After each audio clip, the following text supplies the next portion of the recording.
Ever since the publication of the Joseph Smith papyri in 1968, most studies of the Book of Abraham have looked at the book as it relates to the papyri, and specifically whether the papyri support or undermine the idea that the Book of Abraham is an ancient Egyptian document. This presentation is not about the book as it relates to the papyri, but about the Book of Abraham as literature, in particular as ritual literature.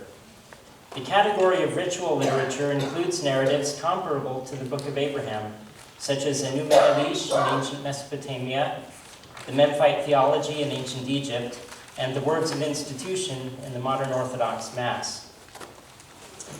The Book of Abraham is an important revelation in Joseph Smith's restoration of priesthood ordinances. Among the striking characteristics of the Book of Abraham is the presence of pictures that are integral to the text. This makes the Book of Abraham the only one of our scriptures that includes iconography as part of the canon, a feature perhaps even unique in modern Christianity. All three of the pictures included in the Book of Abraham depict ritual scenes, and the second one contains material that, according to the accompanying text, is to be had in the Holy Temple of God. Another characteristic of the book is a strikingly high frequency of explicit gestures.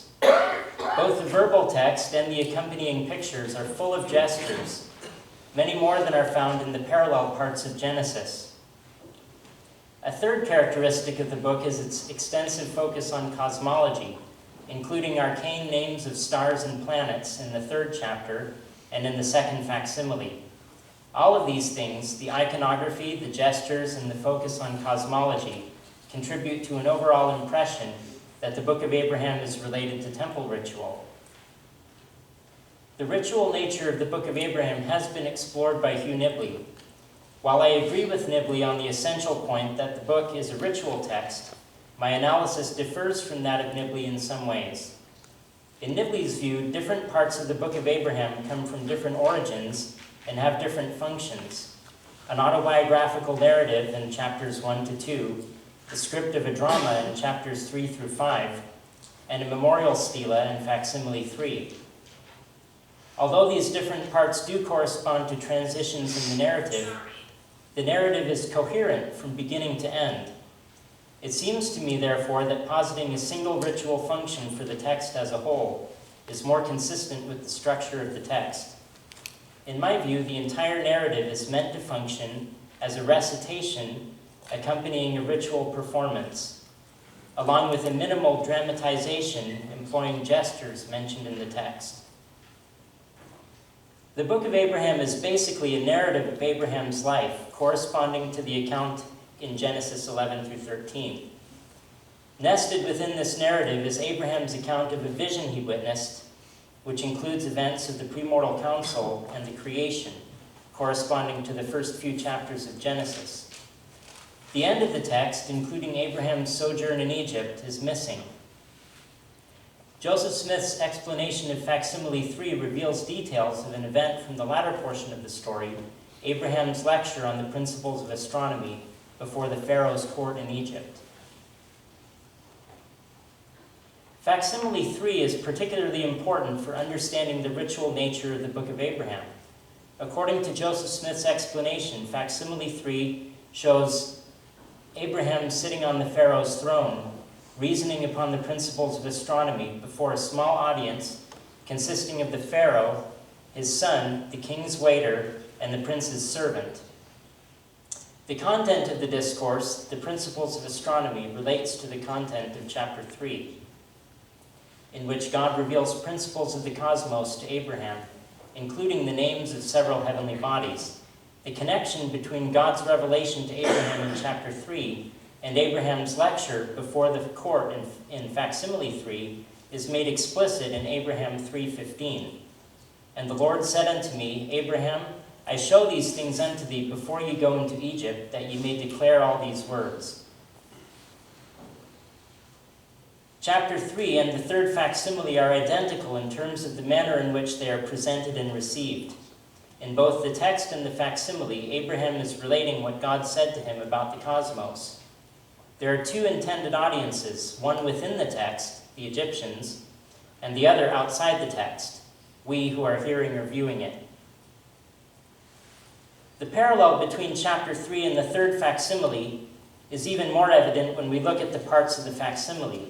The inner frame of the facsimile represents a canopy painted with stars to represent the night sky, corresponding to the Kohavim, or stars, mentioned in Abraham 3:13 through 14. Figure 1 in the facsimile is labeled as Abraham sitting upon Pharaoh's throne, with a crown upon his head, representing the priesthood, as emblematical of the grand presidency in heaven, with the scepter of justice and judgment in his hand. Even from an internal analysis, it is clear that this figure has divine characteristics. Thus, as Abraham is relating the words of God, he is shown arrayed as an actor playing the role of God. Besides figure 1, the other central figure in the scene is figure 5, labeled as Shulem, one of the king's principal waiters. This is the owner of the papyrus, but again, even from an internal analysis, he is a central figure. All of the other figures face him, and he is larger in proportion than any of the other figures except figure 1. Figure 5 is also the only one in the scene who directly faces figure 1, which establishes a connection between the two figures. Thus, we have two basic roles represented in the facsimile: the creators of the message, with figure 1 at the center, and the audience, with figure 5 at the center. These two roles may be figured in the text through the direction of the face and the direction of the body with its gestures. While all the faces in the scene are turned toward figure 5, all the bodies and gestures in the scene are turned toward figure 1.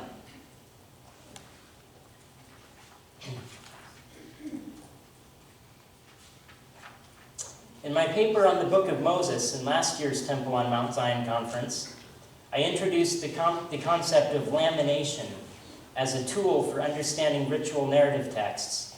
Lamination is when frames of discourse, whenever you have a speaker and an audience, that's a frame of discourse.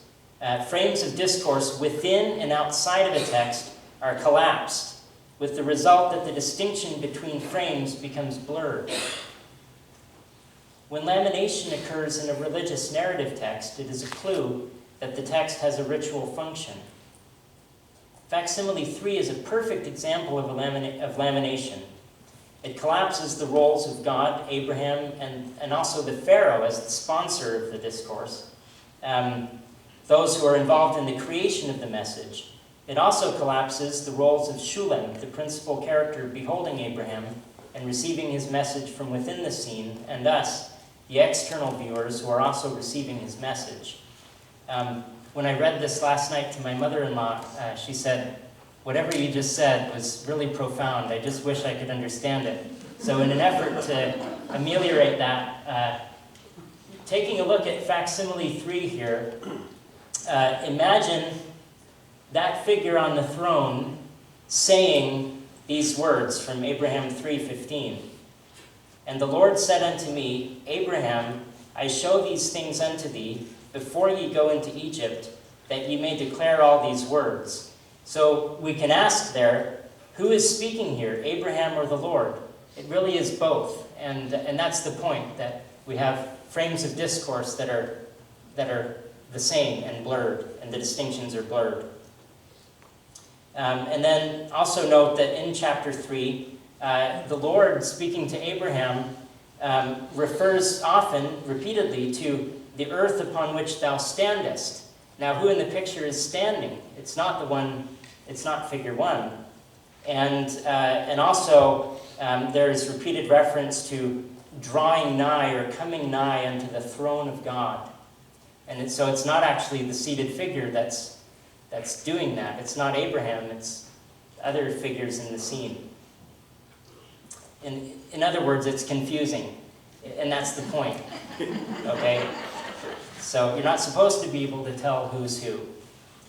In all of this, facsimile 3 functions as a schematic representation of the collapsed discourse frames of the book itself. In both the book and the facsimile, Abraham is addressing God's words to an audience of Egyptians, whose role we, as the ultimate recipients of the text, occupy.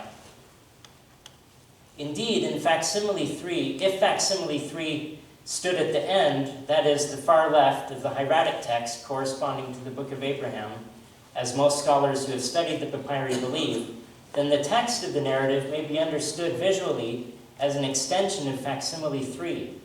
The hieratic characters of the text face to the right. That's typical of hieratic Egyptian. The characters face this way, and you read the text this way, from right to left, so that as you read the text, you're encountering each character in succession and calling out its name. As you draw nearer, then, to that scene at the far left, moving through the text toward Abraham, facing him like those on the right side of Facsimile 3. I would suggest that the narrative of the Book of Abraham is precisely the spoken content of the ritual depicted in Facsimile 3. The narrative is given in the form of a recitation by the ritual performer playing the double role of Abraham and of God sitting on his throne. The facsimile shows an initiate, the waiter Shulem, following in the footsteps of Abraham by receiving the divine revelation and presumably the covenantal elements that go with it. The figures in the facsimile perform the gestures that accompany the pronouncing and receiving of the covenant.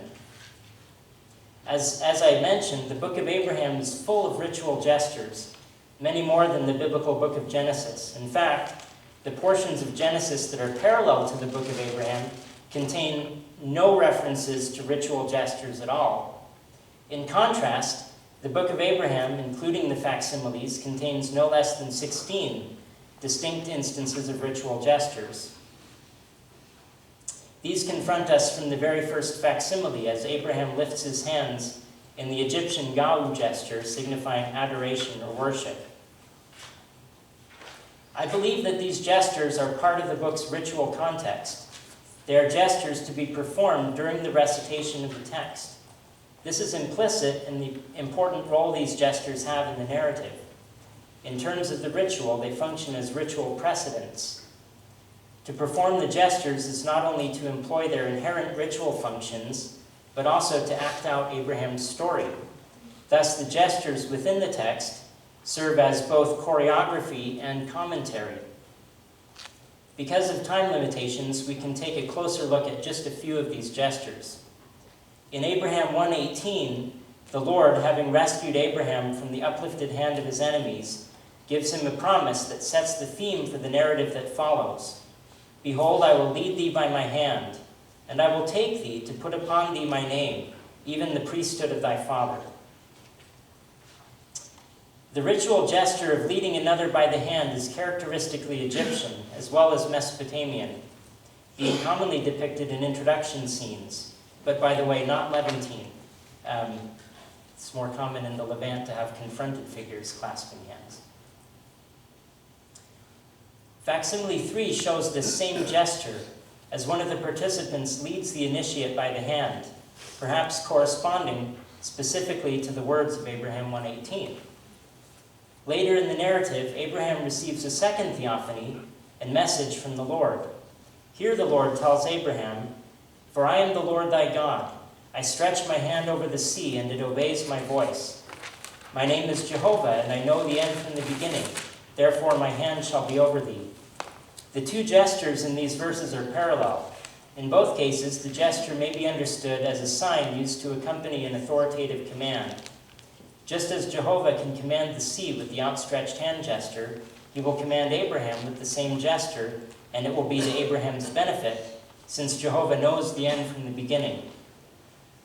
A gesture of stretching out the hand with the palm facing outward is frequently encountered in ancient Egyptian art, and this gesture is associated with the function of issuing a commandment, often in a ritual setting.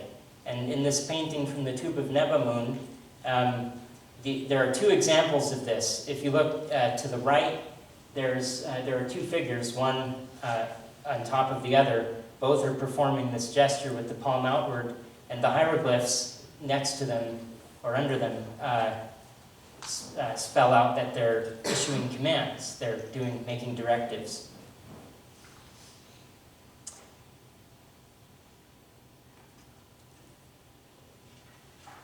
In Abraham 2:9, the Lord gives Abraham a promise regarding his posterity. And thou shalt be a blessing unto thy seed after thee, that in their hands they shall bear this ministry and priesthood unto all nations. Here the Lord employs the imagery of Abraham's seed carrying the priesthood, as if it were a physical object, and presenting it to people of other nations. This imagery recalls the characteristically Egyptian ritual gesture for presenting objects, with the hand held forward in cupping shape, the object sitting upon the cupped hand. The hand not holding the object is typically also raised, the palm facing outward. This gesture is used for the ritual known as the presentation of Ma'at, in which the pharaoh offers a small statue of the goddess of justice and truth to a deity, as well as for the offering of incense and other objects to deities. Egyptian iconography also depicts deities offering things to humans, as in the picture on the left, and humans offering things to the pharaoh, all with the same gesture.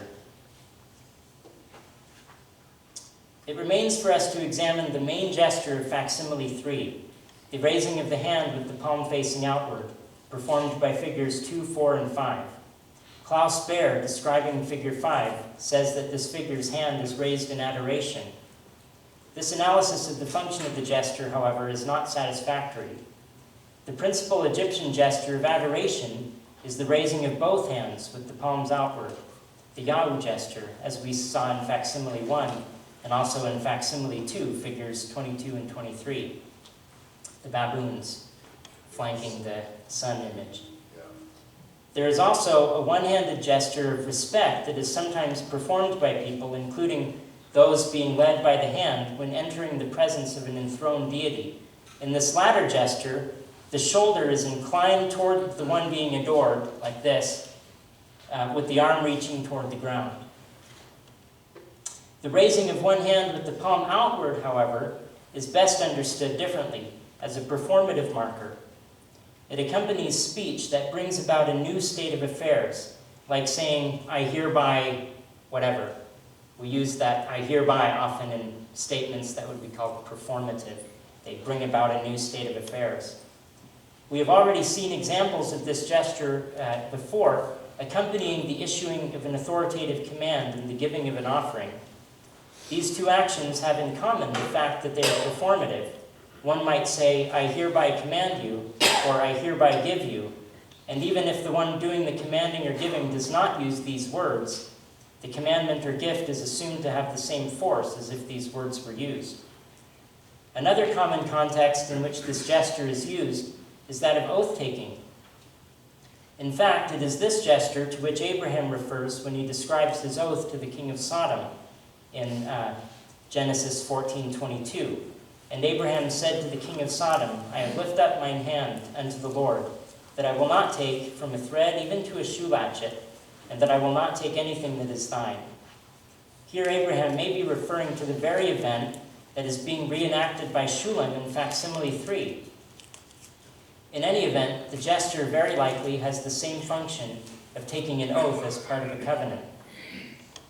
In conclusion, the Book of Abraham is a ritual text, showing complex lamination of the scenes shown in Facsimile 3 and the book as a whole. The book contains fine examples of ritual gestures that are pivotal in the narrative. Indeed, I believe that the Book of Abraham is instructive in the study of ritual in general, as it shows many ways in which lamination can operate in a narrative. We can certainly be proud of this book as a masterpiece of ritual literature. This brief foray is only a glimpse of the insights to be gained from the book, as it occupies a fundamental place in the restoration of ordinances at the beginning of our dispensation. We should turn to it often and allow it to inform our understanding of ritual. Thank you.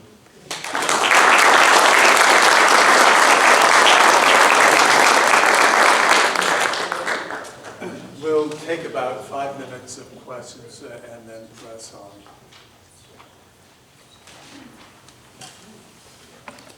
Yes? Yes, Facsimile 3, number 3 is the table. Would you comment on that? Sure. This is part that I took out because of the length. So another aspect where Facsimile 3 dovetails very interestingly with the book as a whole is in the narrative structure overall. So the book of Abraham has 3 stages, basically.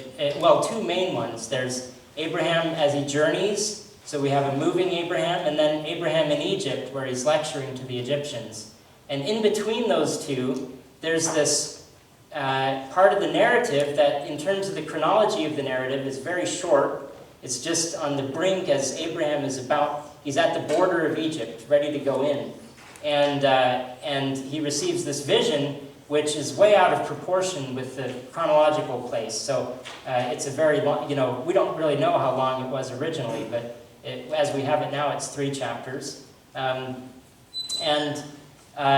terms of the narrative structure, this brings up the concept of liminality, another ritual idea. A lot of rituals worldwide have this process where you start from point A and go through point B to go through point C. And point B is called the liminal, coming from the Latin word limen, meaning threshold. The liminal point, which often involves kind of an inversion of social reality, and all kinds of weird things happen. Visions are received in a liminal stage, and such things as that. So figure 3 in Facsimile 3 is the visual representation of liminality that corresponds to that vision, that whole experience in chapters 3 through 5, in terms of the structure of the narrative. So you can see kind of, and Hugh Nibley actually commented on this, if we didn't have the explanation that was provided with this facsimile, but we knew that it was supposed to depict Abraham lecturing to the Egyptians, which figure would you think was the lecturing Abraham? You'd probably say it would be figure 5, the one that's moving. And in fact, that moving figure kind of corresponds to the moving Abraham coming nearer to the throne of God as he travels from Ur of the Chaldees down to Egypt. And then there's this point there with the offering table, figure 3, and that's labeled in the explanation as Abraham in Egypt. So beyond that point, Abraham's in Egypt now, and he's sitting lecturing. So the facsimile becomes almost a schematic of the narrative as a whole. Yeah? I am puzzled by the high waist of figure 1. Do you have any explanation for that? The what? I'm sorry, I didn't hear you. Figure The 1 what? has a high waist. Oh, the high waist? Yes. Yeah. So this is it's a garment that comes up. So I guess I don't have much to say about that. Maybe someone else has. It's a garment, and then he has a shawl on, and is holding a pair of scepters. Yeah, it is. You're right. I mean, that's a good observation. I don't know. Do you have any follow-up to? Well, it makes it look like a feminine figure because women have a higher waist than men, and so. Okay. Yeah, and that's another interesting feature of this whole thing, that we have these characters that obviously look like women in the scene, but they're labeled in the explanation as men. And this goes with what I was saying. This is in the longer version, that this whole lamination of figures where we have people that seem to be playing roles that don't look like really who they are in the facsimile. That kind of goes with that. Apparently we have women who are playing roles that actually are men's roles. So, yeah, I mean, I suppose figure 1, could be part of that, but I don't know of anyone who has suggested that would be a feminine figure. So, okay. Any other? Yes? I'm puzzled by the dark figure 6. Why is he? What's his role? Okay. Yeah, he's labeled in the explanation as the servant of the Prince of Pharaoh, I think, something like that. I'm spacing on the precise explanation there, but yeah. So. You wanna? Yeah. So he looks like a Nubian, I suppose, black person. Did you have any more? No, I really. So, Yeah, He it's interesting. seems to be serving a functional role, but he's not doing any of the gestures that the other characters are doing. Right. But he seems Yeah, to be he- participating in a different way. Yeah, he seems to be either pushing things along or tailing along, and it's not really clear which is happening. So, yeah. Okay? Thank you.